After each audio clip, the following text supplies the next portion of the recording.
increase in fraud amidst COVID-19. Then I started to think of the crisis cycle. So please go on to the next slide. In the crisis cycle, you will, please, let's have the full cycle in place. You have your preconditions, you have then a triggering event, then a crisis event then occurs, then hopefully you recover, you learn something from it, but because our learning is most of the time partial and not complete, some of that learning goes into preconditions for the next crisis. So for example, there's something on which customers stop their toll and fall over. It creates a problem, so it's a risk, it creates a problem, but you don't fully deal with that thing. You can be sure that another day somebody else will stop their toe again there, and all you're looking for is another event. So right now, we're in a place where we're in a crisis in Nigeria. It's not just uncertainty around COVID-19. We should call it the COVID-19 crisis. And why will I call it a crisis? Everything that can go wrong is going wrong together. We have uncertainty around oil. We have uncertainty around the management of our foreign reserves. We have uncertainty around our budget for this year. We have uncertainty around how to handle COVID-19. We have uncertainty around how to raise the resources to deal with it. And all of that is now precipitating what is potentially a major crisis in Nigeria. Let's go on to the next slide. So we have some preconditions, internal preconditions, and some external preconditions. At the governmental level, we have treated our budgeting with levity. We've allowed people to pad budgets to the extent that people don't really trust what is in the budget. Most of the time, we can't fully finance what is in the budget because there's a political game going on between different constituencies over what should be released and who should get what. That also affects our ability to procure, especially procurement of works and capital expenditure that we're supposed to do that impacts the life of the citizens. Our decision-making process is fraught with cronyism, is fraught with politics, and it's the same the world over, really, just that we have allowed an unmanageable amount of it in the case of Nigeria. And oversight is something that we pay lip service to. It's a feeling of Nigerians that, okay, if they don't share, then you have to give stringent oversight. But if they share what it is that is going on, then oversight will be relaxed as well. So we have that as our normal way of working in our governmental organizations. At the company level, across many companies, and here I don't mean only the big ones. After all, Nigeria's private sector is made up 96% by SMEs. So our collective thinking is fraught with shortcuts, short-term thinking. Can I get away with it? If I do it, will they catch me? And there's a saying that people say, you know, that if you chop alone, you die alone. We say those things in Nigeria. We allow monopolies, one person to monopolize a whole sector or several sectors, and it's part of normal for us in Nigeria. And at the individual level, we've left people impoverished, they're under pressure, they're working with us, we're asking them to manage huge sums of money, We have very little controls over behavior. People are able to easily justify the need to help themselves. So, and I think that those three factors you will find in any fraud triangle. And when you put this whole cocktail of things together, you have a whole range of internal workings and failures that are already the preconditions for a crisis.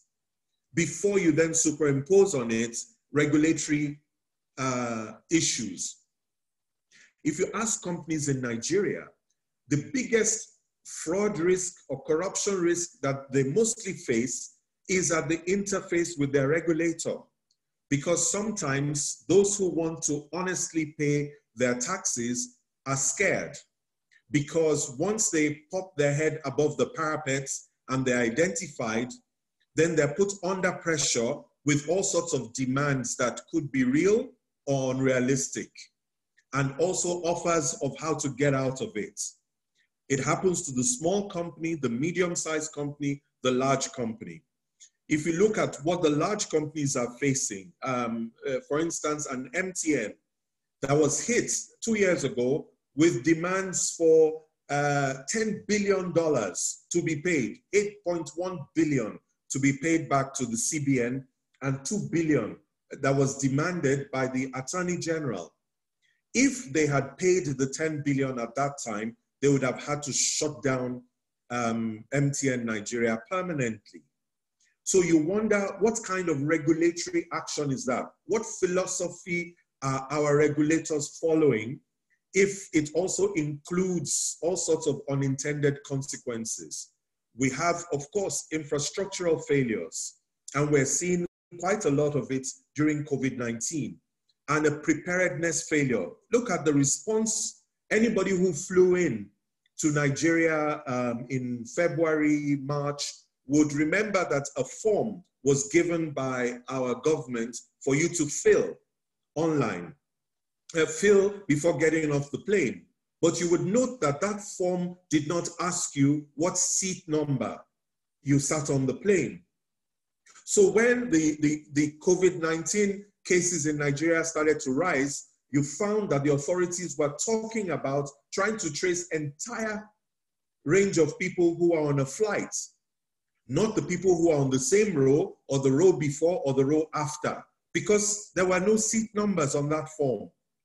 So when you look at all of those things together, it gives you the preconditions. When you also now superimpose the level of fraud that was in Nigeria before COVID-19, the level of corruption and the level of greed, then I would say that you already have the kind of preconditions that will enable a crisis. Let's go on to the next one. So our cozy normality was that, well, yes, there's corruption, but we have to survive. Yes, there's fraud, but what can we do? These things happen everywhere. You just hope that it will be minimized one day. So we were comfortable with that. And there were culturally accepted beliefs about corruption, about fraud, and about the risks associated with them. Also, the precautionary things that we're supposed to do, people paid lip service to it. And we had an accumulation of unnoticed risks. For instance, if you go back to the handling of our fuel subsidy, we had a fuel subsidy program in which we were spending, and probably still are, spending as much as 1 trillion naira a year with very little accountability around it. We had a fertilizer subsidy program. We don't really know how much we're spending today, but we were spending anything up to 100 billion a year in years past. We have an anchor borrowers program in agriculture that we were also spending a lot of money on. We had failed banks during the Abacha regime. We tried to reform the sector, but we allowed some sacred people to get away with some things. We did banking consolidation. Eventually, we ended up with a lot of toxic assets.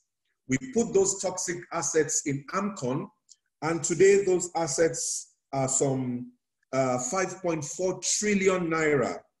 And if you look at the reports that AMCON put out recently, the top 20 individuals who owe AMCON, who owe those debts, represent about 67% of all that 5.4 trillion.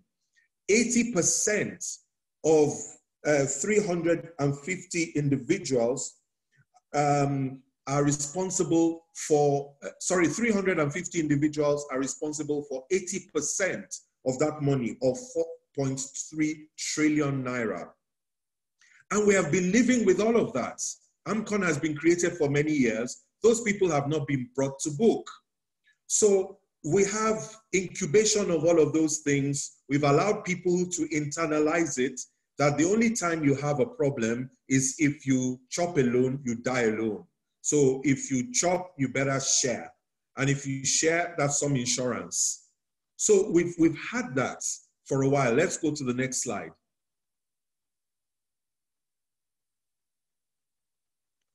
Okay, but then all of that acts like gunpowder waiting for a trigger event. And a trigger event is a very specific event happening at a place, a time, with a source, and something that is difficult to ignore. And I would like to suggest that COVID-19 is that trigger event. But unfortunately in Nigeria, we had more than one. We had COVID-19. We also had the crash of the oil price, which had already begun before COVID-19. We had a fiscal hole, monies that we could not quite replace, that had disappeared from the monies that we should have run the country with. And also this AMCON money goes into the same mix. So we now have what we would call a perfect storm with several triggers, not one, that COVID-19 just happened to ignite everything together. And now we have to spend unprecedented amounts of money, which requires very tight coordination by authorities who have not been very coordinated, even in times without crisis, in their response. And now we have to spend mammoth amounts of money. For example, Central Bank talking about spending 3.5 trillion, or saying they've already launched 50 billion. They say they'll give 100 billion to manufacturing. We have the Ministry of Finance trying to get 500 billion approved. We have the Ministry for Humanitarian Affairs, Disaster Management and Social Development also distributing 20,000 naira to some 3.6 million households. That comes to over 70 million naira, apart from the other things they're doing. So they could be spending 70 billion to 100 billion. So there is a lot of money that has to be spent in a very short time with very little oversight. And most of the monitors are under lockdown. Next slide, please. If you look at the way that we have also treated former crises, you will see that we've always treated the symptoms. We've never been willing to deal with the root causes. Remember 2012 with the Occupy movement, people shouting about subsidy. They talked about palliatives. We did a few things, but we never really dealt with the root causes. So we are used to dressing the wounds. We will try to legitimize what it is that we're doing. Remember those panels that came on TV of ministers and our petroleum minister at the time as well. People will search for scapegoats. They'll find somebody to blame. We will justify the way that we were operating and our management style and so on. Next slide. But our recovery was never complete. And we coped through what we call single loop or adaptive learning. So where we just think through it, we come to some conclusions. Next slide, please. Yeah. We come to some conclusions. No, the previous one. Thank you. We come to some conclusions.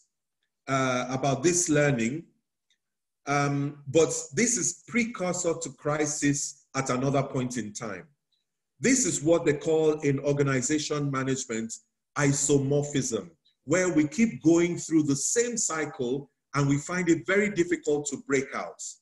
And this is defined as a constraining process that forces one organization to resemble others in the face of the same set of environmental conditions, meaning that we will find ourselves finding it difficult to buck the trend. So the government departments, if they find everybody else is cutting corners, they'll cut corners too. And except you do something more, you never quite come out of that isomorphic cycle. And we feel constrained to behave like others do in our environment. Next slide. Can you put it completely? So when the crisis event then does come, instead of having the observations and proper reflections, abstracting concepts and generalizations, learning completely what we're supposed to learn, and changing the culture. Because if you do not change the culture and that isomorphic loop is not broken, then you are just waiting for the next trigger events, because the preconditions will remain. Which is why sitting in my house, not having gone out to do a study on whether or not there is fraud and corruption. Of course, yes, you will see the newspaper articles already talking about people questioning the ability to distribute 700,000 bags of rice in the kind of period that some of the persons claim to have distributed it to millions of people. You wonder, how was that achieved when in non-crisis times, we weren't even able to do most of the things we're now claiming to have done with the money. But if you look at the sums of money that are involved, and I mentioned a few the other time, which the CBN alone claims to be spending, you will be totally amazed. So we have the 100 billion from the humanitarian affairs. We have Ministry of Finance talking 500 billion. We have the task force raising a COVID basket fund, which is separate. We have the malaria, tuberculosis, and HIV people saying they are giving an undisclosed amount. We have NMPC saying it's raised 21 billion. We have Ministry of Health saying, yes, 10 billion has gone to Lagos State government, but another 5 billion has gone to Ministry of Health. We have 50 billion announced by CBN as a targeted credit facility.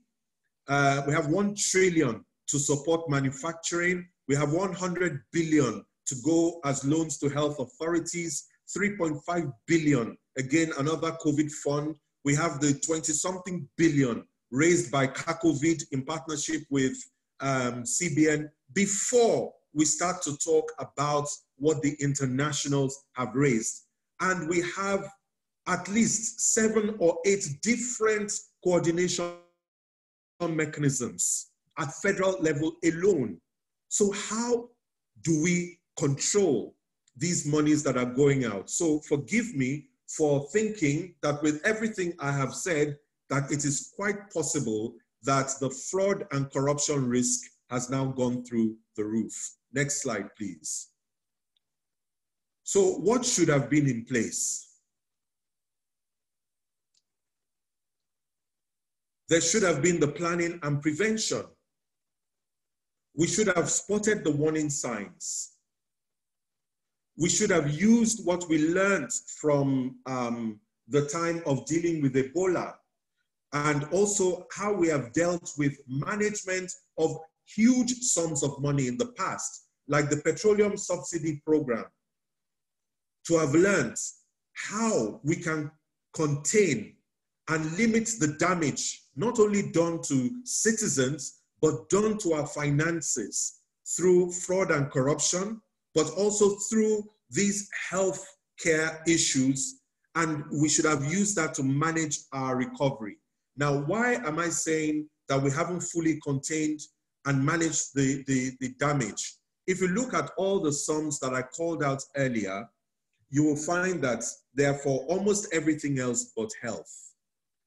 The actual sums that have been announced and are going to healthcare are the 500 billion that the Minister of Finance is still waiting for the National Assembly to approve, so it hasn't been spent. You have the 10 billion sent to Lagos, the 5 billion that was given to the NCDC.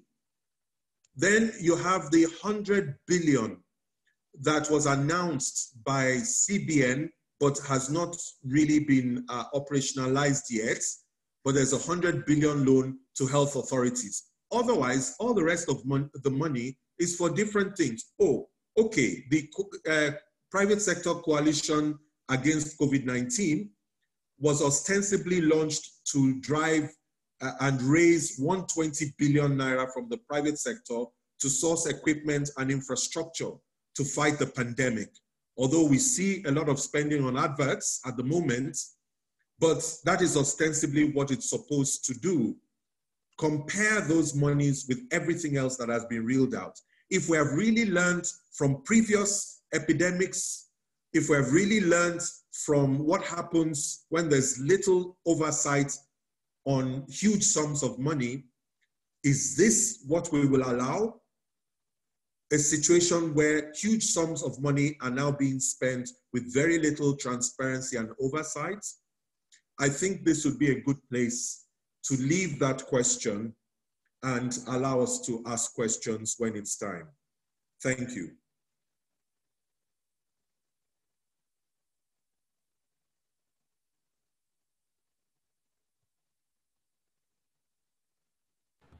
Thank you very much, Mr. Apampa, for that very thought-provoking session.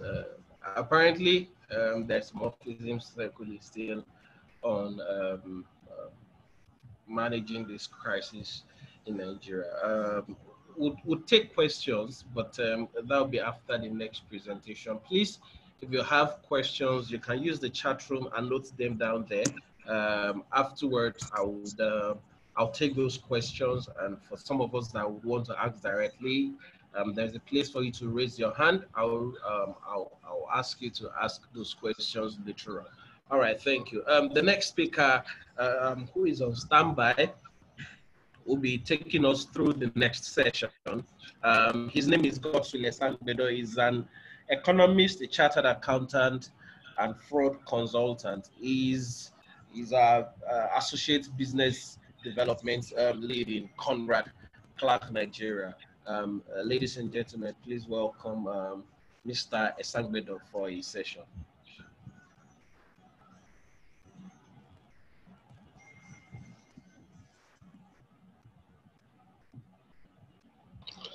Mr. Esangbedo, you're on now. Okay, fine. Good afternoon, ladies and gentlemen. It's a pleasure to be with all of you this lovely afternoon.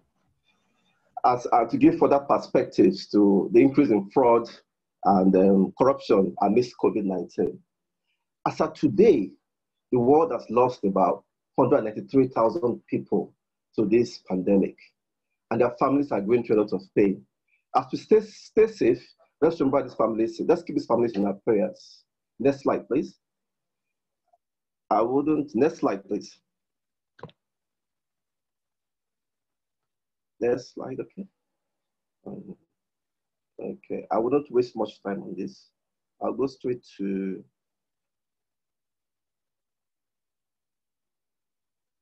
Please, can you run the slides properly? Start from the beginning, please, so we can go down. Okay, fine. Okay. Let's go to the outline, please. Start on the outline slide. Okay, basically, the outline for this presentation, I'm going to start with an introduction. Then I'll look at emerging corruption risks and trends across the world. We'll also look at emerging COVID-19 corruption risks and trends, particularly in Nigeria. We look at corruption risks during disease outbreaks. Then we'll make recommendations, and then we'll conclude the paper. The strategic objective of this presentation is to identify the fraud and corruption risks associated with management of COVID-19 pandemic around the world, with Nigeria in particular, and profile solutions. Now let's go to the introduction. I'll start with a very simple definition of fraud and corruption. First of all, fraud. Fraud is basically a dishonest activity causing actual or potential financial loss to any person or entity, and it includes theft of personal identity, property, money, and deliberate concealment. Corruption basically is a dishonest activity in which a person abuses his or her position in order to achieve some personal gain or advantage for themselves, or provide an advantage or disadvantage, and all that. Now, fraud and corruption is a way of life all over the world. And if we look back, as far as history can remember, we've always had fraud and corruption. In fact, if we go back to the first dynasty of Egypt, we find and look at the archives of the Egyptians, find out that fraud and corruption is well documented in their judiciary and was properly prosecuted. If we come up to the 19th century, we find out that the World Bank has estimated that the world loses about $1.5 trillion to fraud and corruption activities all over the world. Fraud is a dishonest activity and causes so much loss, and is the greatest obstacle to economic and social development because it damages policies and programs that are designed to reduce poverty and the hardest hit are the poor in the society. About 15 years ago, I attended an ICANN conference on corruption and fraud, and we had a guest speaker, Mr. Walter Carrington. He's was former US ambassador to Nigeria, and he spoke on fraud and corruption.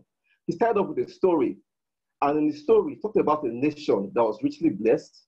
So it had a democratic system of government with a very robust system of government, but there was massive fraud and corruption all over the various forms of government.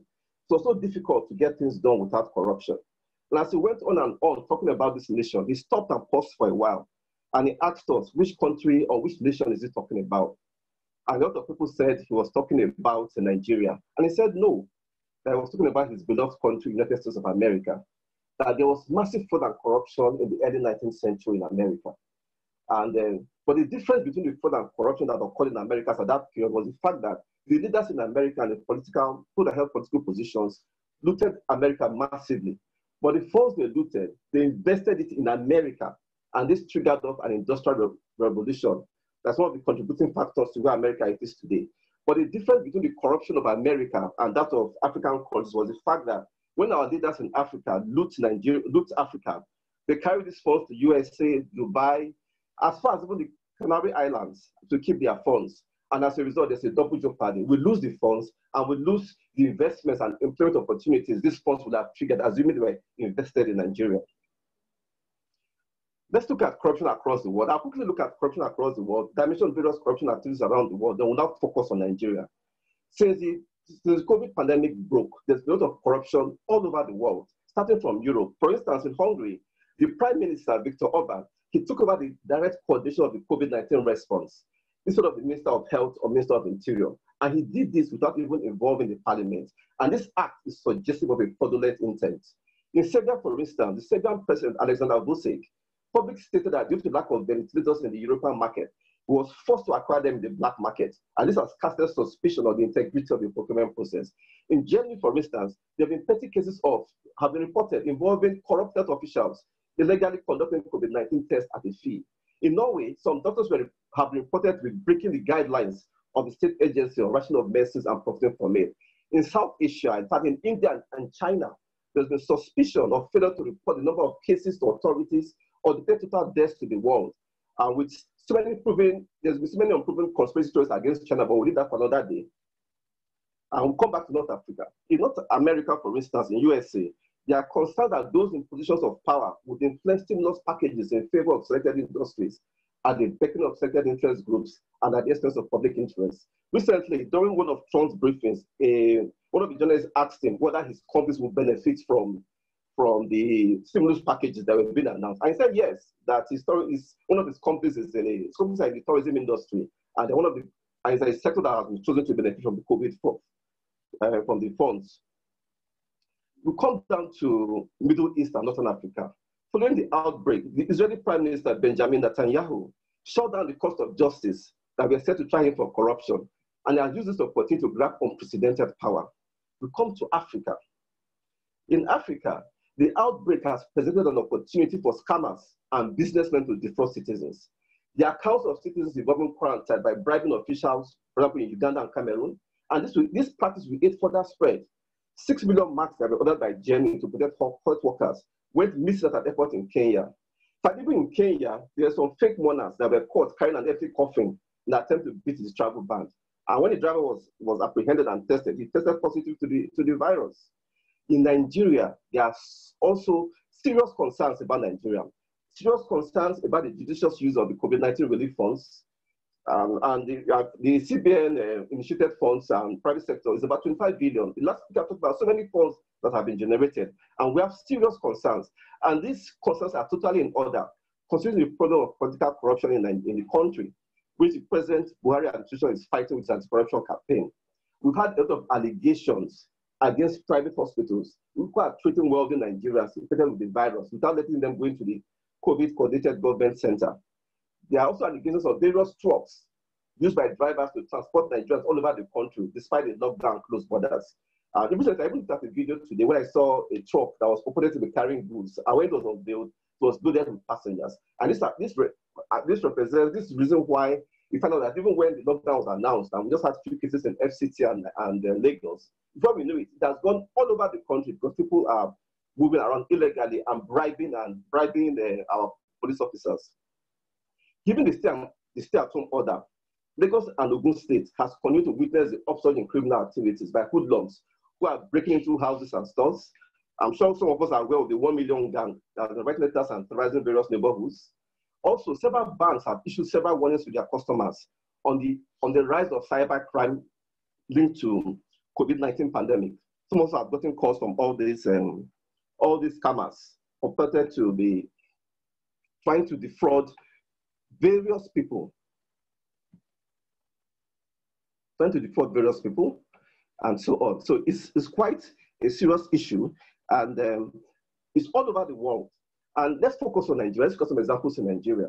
In Nigeria, recently, a fund of 1.5 million euros was traced to Nigeria for the order of face masks from a factory in Netherlands, and this was uncovered by Interpol. Some Nigerians have created a fake website purporting to have a factory in Netherlands, and some people overseas sent funds to this factory, paid a deposit, and they could not get the face mask. And when Interpol was involved, they traced it to Nigeria. To Nigeria.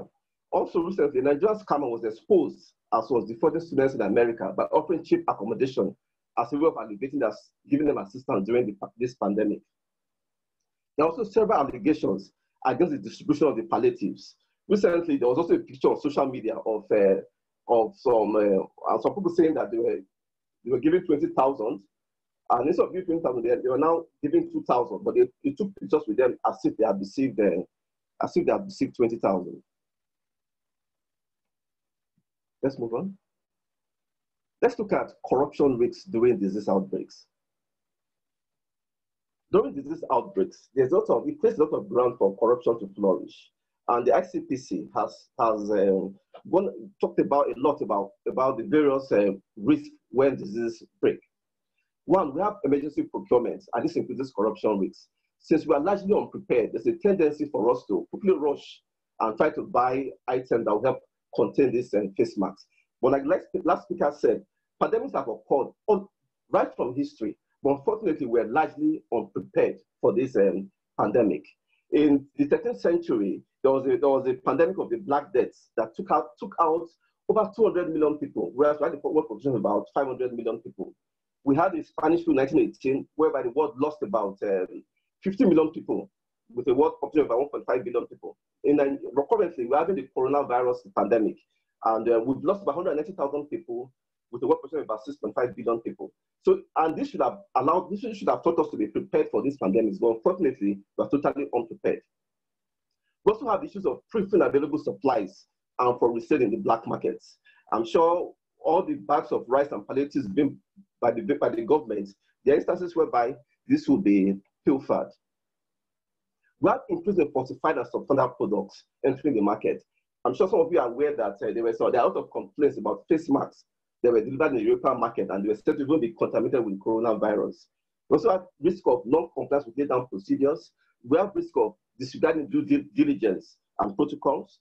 We also have the risk of neglecting post-quarantine management and regulatory controls, which has been aiding further spread. Also, issues of ignoring financial controls and limits. And we have people engaging in conflict of interest and nepotism. Now, as Comrade Clark, what are we selling? What are we saying? What are we recommending to contain this fraud? And what should be in place? We have sat down with ourselves and come up with very good recommendations that which we feel, if implemented, will go a long way in stemming fraud and corruption activities in the country. One, there's a need for us to audit, to test and audit, and review the effectiveness of current legislation and laws to deal with the COVID-19 related corruption activities, and allow our justice system to function independently. Fine, we have laws in place, but we need to test these laws, we need to audit these laws, and ensure that these laws are very, very effective. We need to test, again, the audit and anti-corruption activities and policy structures in place. We have various anti-corruption policies in place, we have the ICPC, but we need to ensure that these structures are working. And there was a time President Obama came to Nigeria, and he said Africa does not need strong people. Africa needs very strong institutions. So if we have very strong institutions, and they will go a long way in containing fraud and corruption. We also need to audit transparency in various processes. If you're going to distribute 20,000 among the whole country, the whole process should be very transparent and not done in a very funny way. We also look at the supply chain and ensure that this supply chain is extremely transparent. We need to also embark on online education and cultural awareness during this lockdown period. People need to be taught on how to behave and the importance of integrity. When we look at a country like Japan, which I've taken a close interest to, once you get into school in Japan, the first 2 years, you are taught about culture, how to behave, and this goes a long way in affecting the way they behave when they are mature and they grow up. They are very clean, very hygienic. I'm sure some of you will remember it was a trending topic during the last World Cup. When the Japanese lost and they had to go home, they cleaned up their dressing room, arranged everywhere, and made sure every place was tidy and neat, even though they had lost and they were going home. It was trending. And this is because they have a culture of education, a culture of cleanliness, which we need to imbibe on our people. We need to, since most people are working from home right now, organizations now need to put in place sound processes that will ensure accountability for their staff and ensure that their network and data are protected as staff work from home. If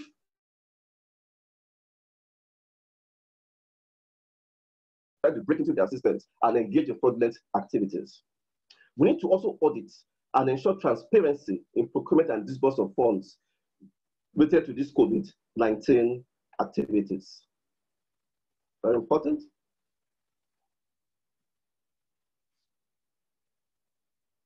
So I would now conclude my topic by saying that evidence over the years from previous effects provide a perfect environment for corruption to flourish, and this guarantees further loss of life. This crisis presents an opportunity for us to strengthen leadership and governance in the health sector, clean up ghost workers, and improve salaries and benefits of health workers. As governments all over the world pass emergency legislation to deal with this crisis, they should prioritize protecting the public interest by deterring those who seek to profiteer from crisis through fraud and corruption-related activities. Thank you.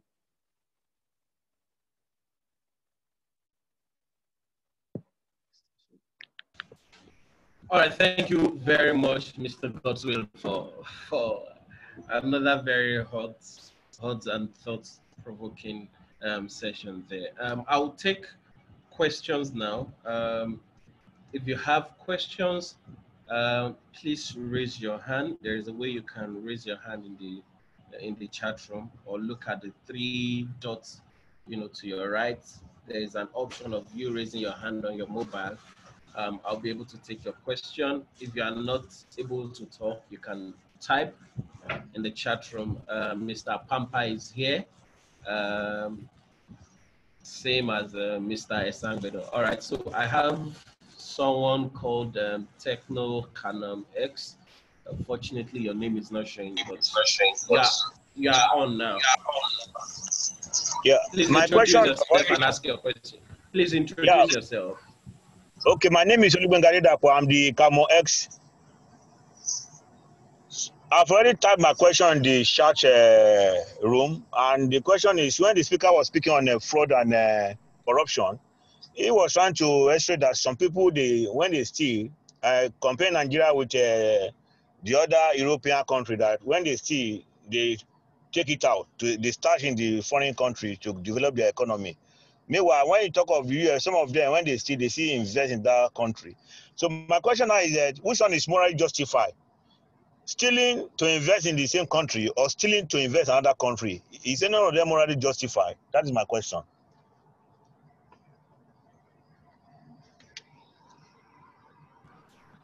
Mr. Godswill, do you want to say anything about that, or I allow Mr. Soji? I guess that question was directed to you. What's the justification for corruption? You know, fraud and whether you are corruption. using it rightly or not. Okay, fraud and corruption under any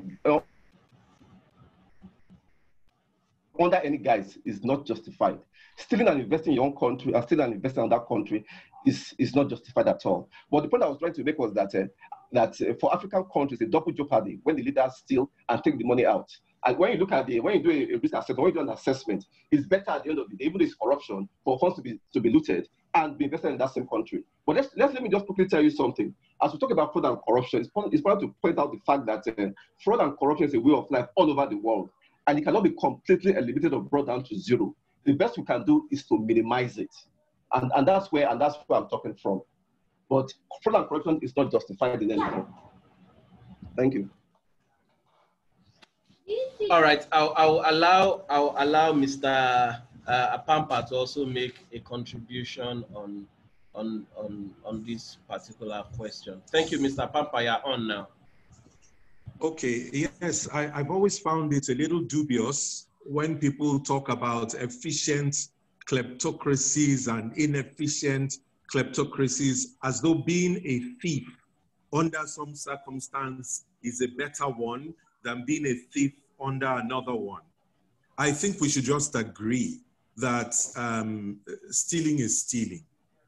And whatever you do with the proceeds, I mean, if you receive stolen goods, you are just as guilty as the person who stole the goods in the first place. And the law doesn't look at you any differently. So I think that, yeah, I understand the point that was being made, but I think it will be helpful, as the person asking the question have said, if we're clear about what the moral compass should be on this issue.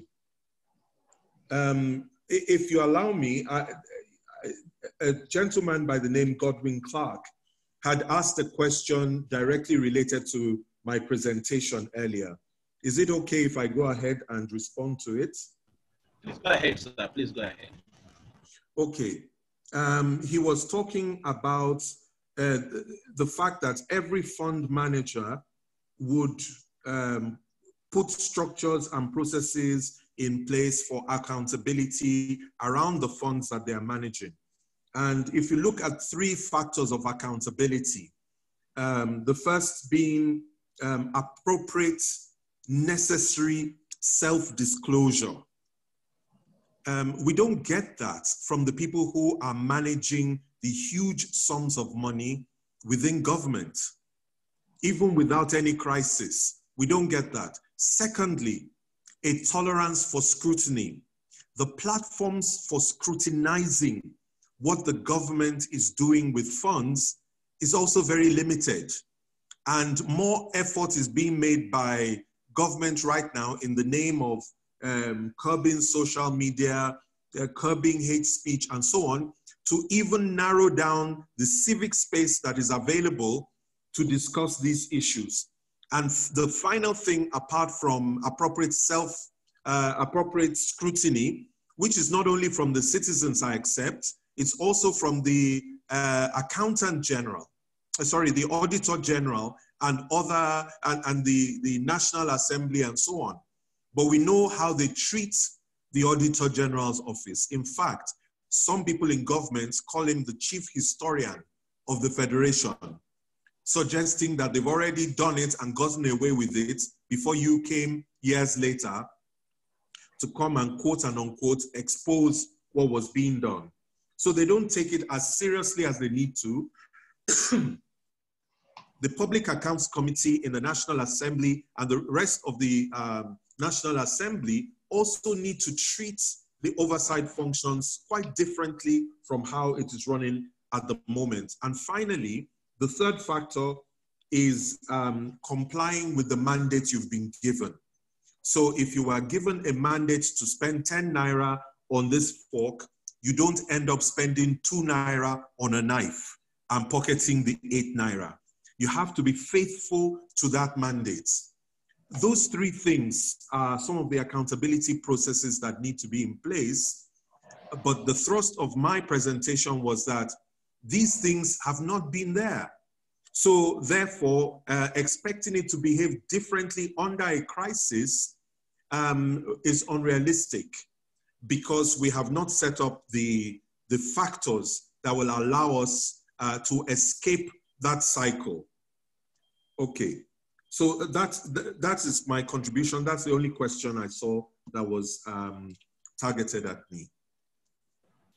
Thank you, Mr. Apampa, for that response. Do we have any more questions? We have just 2 more minutes to close this session. Any more questions? Okay, Sunday. Sunday, I'll allow you to ask your question. Yeah, live Sunday. All right. All right. My name is Sunday Nadi. Good afternoon, everybody. Thank you for the lectures. I think the lectures have been very apt. The question I want to ask is, where do we draw a line between a fraudulent act and a common mistake? Now, I ask that question because in an emergency situation like we find ourselves, it is actually difficult to be fully prepared for everything that comes your way. And so at times, or most times, we take decisions on the spot without actually thinking most of them through. In that process, you find out that mistakes may be made without necessarily being laden with fraudulent intent. So how do we draw a line between fraudulent actions and negligent actions? Thank you. All right, I'll allow Mr. Apampa to take that. Then Mr. Esangbedo will also share his thoughts on that. Okay. The thing is that in developing your preparedness, you know that in a crisis, you're going to have to spend huge sums within a short time. If you don't put the processes in place, in fact, some people say the reason why a lot of fraud happens in government is because of a deliberate not putting processes in place or not fully implementing processes. Take public procurement as an example. We have the Bureau for Public Procurement, but there's supposed to be a council that oversees that bureau. Till today, that council was never inaugurated. So is that just a negligent action, or is it a deliberate ploy to ensure that certain aspects of the oversight won't work? So I think that if you are serious about dealing with situations, then a technical error is the only one that you would probably accept as some kind of negligence. But even for that, you should have protocols in place. But I'd like Mr. Esangbedo to make his contribution.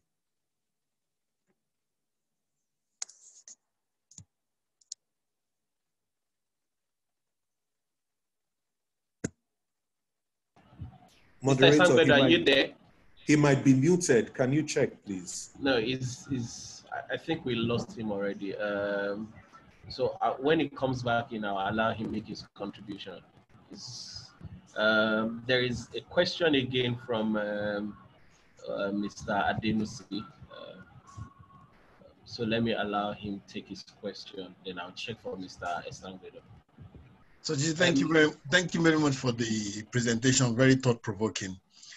I think I completely agree with you that we have to draw a line Corruption is corruption, fraud is fraud. And unless we have that clearly defined line, we'll still be playing around. But also, in buttress your second question, yeah, when we talk about mistakes in fraud and corruption, it's a kind of it's when we don't have processes in place, the mistakes are because they are kind of what you call predictable mistakes, because you can almost tell that this thing will happen. And so creating the thing so that you can have those predictable mistakes also allows the future for that space to play around it. But my comment is this: there are lots of, or question is, there are lots of initiatives in Nigeria, ICPC, what are all these other agencies fighting corruption? EFCC, and we'll be fighting. One, it's as if I don't know where this fight is going. So are those things, are they really working? Two, we ourselves as a people, do we care about this fight? Do we care? Those are the two dimensions I just want to start, because I don't know. Okay. Well, it came as a question and as a comment. Mr. Godswill, I'm back, right? I'm back. So I have some network issues. I'm okay. Okay. Here. So I'll allow you give your input on Mr. Adenos's comments before I allow Mr. Apampa to say something. What is the effectiveness of the bodies we have in place, the EFCC, the ICPC? Is this a deliberate? Is it a deliberate attempt to just make these organizations or institutions not work effectively? Are there deliberate attempts or deliberate mistakes? If you got his earlier question. Okay, fine. That's a very good question.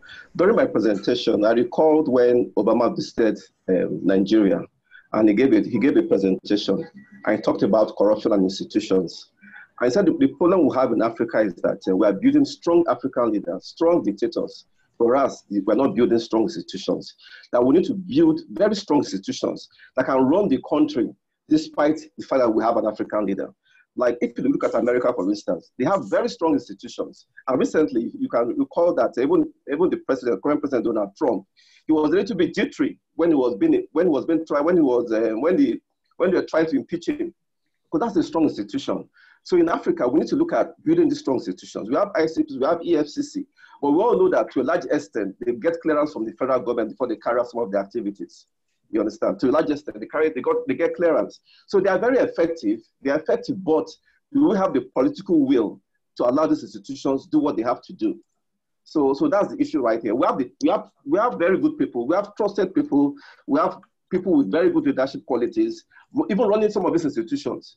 But do they have 100% independence? My answer is no, they don't have. And that's where the problem is. Thank you. Okay.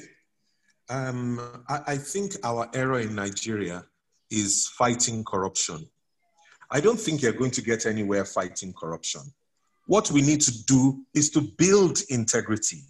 Because if you build integrity into your systems, and let me give you a simple analogy. If you go to a private sector establishment, like a hospital, and you trip at the entrance, the hospital knows it is liable. The first thing they're going to do is not to fight. They're not going to set up a committee to fight